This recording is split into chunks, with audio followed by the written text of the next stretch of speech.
You didn't pay for it. You just downloaded it, opened it, started playing, and somewhere along the way you spent more than you ever would have on a $60 game. Free to play didn't happen by accident. It was engineered. And once it worked, it replaced an entire business model. This is how it happened.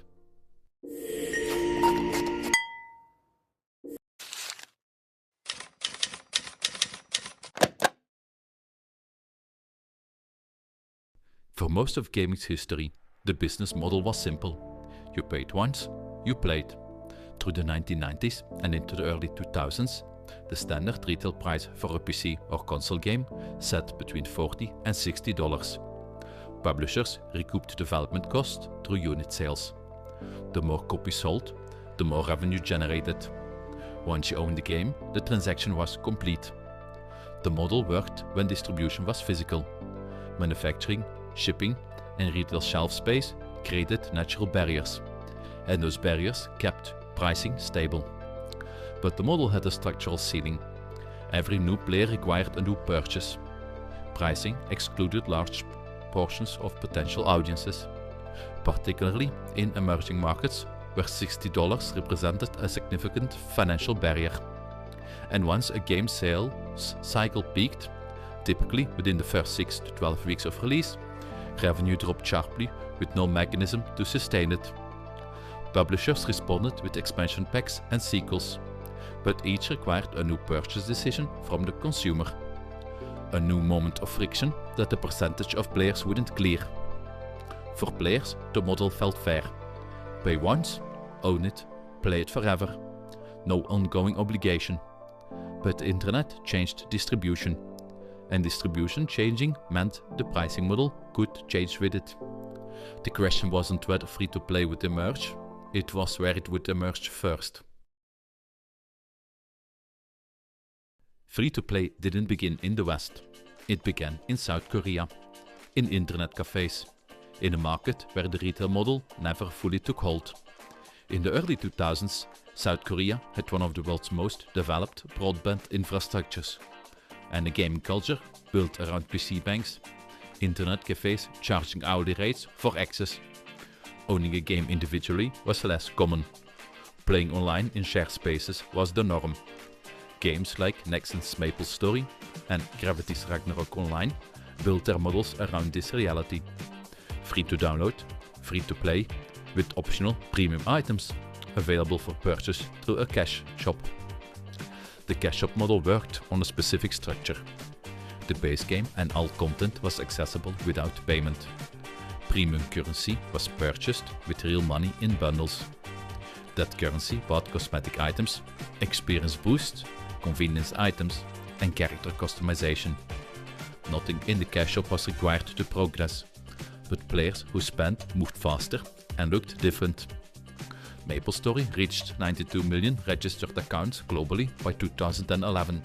Nexon's revenue from cash shop transactions consistently outperformed what equivalent box sales would have generated. The insight was simple but powerful.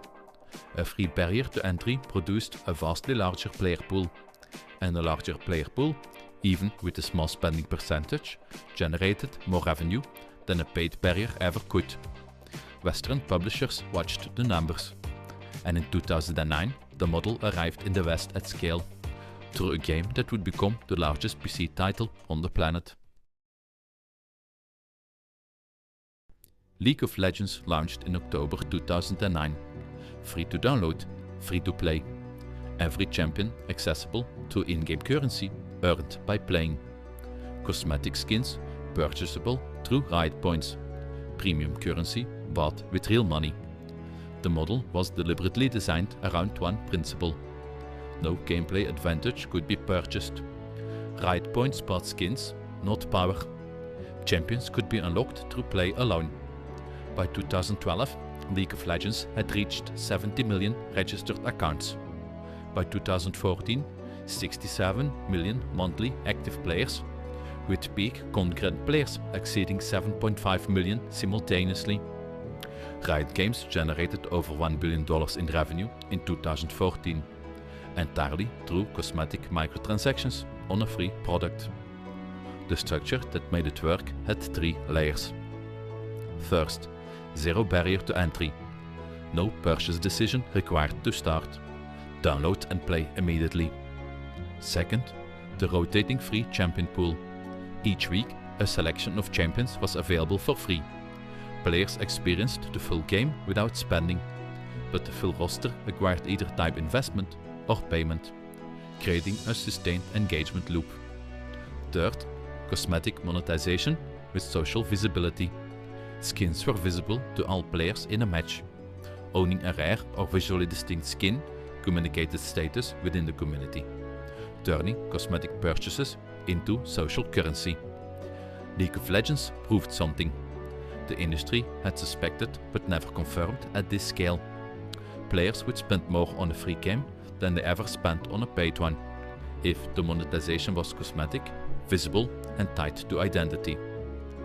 Once that was proven, at 67 million monthly players, every major publisher began restructuring their approach. And in 2017, a game arrived that took every lesson League had demonstrated and applied it to a format 300 million people would eventually play. Fortnite launched as a paid early access title in July 2017. 3 months later, Epic Games released the Battle Royale mode. Free, separate, immediately. Fortnite Battle Royale was free to download on September 26, 2017. Within 2 weeks, 10 million players. Within 4 months, 45 million players. By 2019, 250 million registered accounts globally. Epic Games generated $2.4 billion in revenue in 2018, the highest single-year revenue of any free-to-play game at that point, entirely through cosmetic purchases and the Battle Pass system. Fortnite introduced 2 structural innovations on top of the existing free-to-play model. The Battle Pass, a seasonal progression track sold for approximately $10, containing 100 tiers of cosmetic rewards, unlocked through play. Players paid upfront for the track, then earned the content by playing. The system monetized time investment directly. The more you played, the more value you extracted from a purchase already made. Each season lasted approximately 10 weeks, then reset. Live events. Fortnite ran in-game concerts, crossover events, and narrative moments that required players to be online at a specific time. Travis Scott's astronomical concert in April 2020 drew 12.3 million concurrent players to a single event. These weren't content updates. They were cultural moments that kept the game relevant beyond its core mechanics. Fortnite didn't just standardize free-to-play in gaming. It made free-to-play a cultural format. Players who had never engaged with League of Legends, never touched a Korean MMO, downloaded Fortnite because everyone around them had. And once Fortnite demonstrated that scale, the holdouts disappeared. Call of Duty went free to play with Warzone in 2020. Halo's Infinite multiplayer launched free in 2021. The model had become the default for any game targeting MS audience. By 2020, free-to-play wasn't a model anymore. It was the industry. The numbers tell the story clearly. The global free-to-play market generated an estimated $111 billion in 2023. By 2026, free-to-play accounts for over 85% of all game revenue globally. Mobile gaming alone generated $103 billion in 2025, more than console and PC gaming combined. Free-to-play models drove 85% of that mobile revenue. The model had also evolved beyond cosmetics. 3 distinct monetization layers now define the modern landscape. Battle passes, seasonal content tracks at $10 to $15, offering cosmetic rewards across 8 to 12 weeks. Now standard across Fortnite, Call of Duty, Apex Legends and dozens of others. In-game purchases, driving $74.4 billion of total gaming revenue in 2025, up 4.6% from 2024. Players spending more within fewer games rather than spreading spend across many titles. subscription services, Xbox Game Pass and PlayStation Plus repositioning as free-to-play adjacent infrastructure, contributing $11 billion in 2025 and growing 14.1% year over year. The shift created attention that hadn't existed before. Games were more accessible than at any point in history. 3.6 billion people play games globally in 2025, 61.5% of all online users worldwide. But the spending model underneath had become more sophisticated, and for some players more extractive than anything the $60 box ever produced. Free-to-play solved the access problem completely. What it created in exchange is a conversation the industry is still having. The barrier is gone, the question now is what replaced it.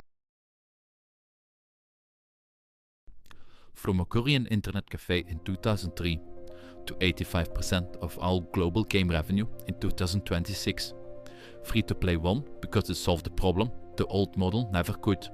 It removed the barrier, it expanded the audience, and it found a way to generate more revenue from that audience than a $60 price tag ever did. The game is free. What you pay for is belonging, the skin, the battle pass, the thing that says you were there for this season. That's what free actually costs. And for hundreds of millions of players, it's a price they kept choosing to pay.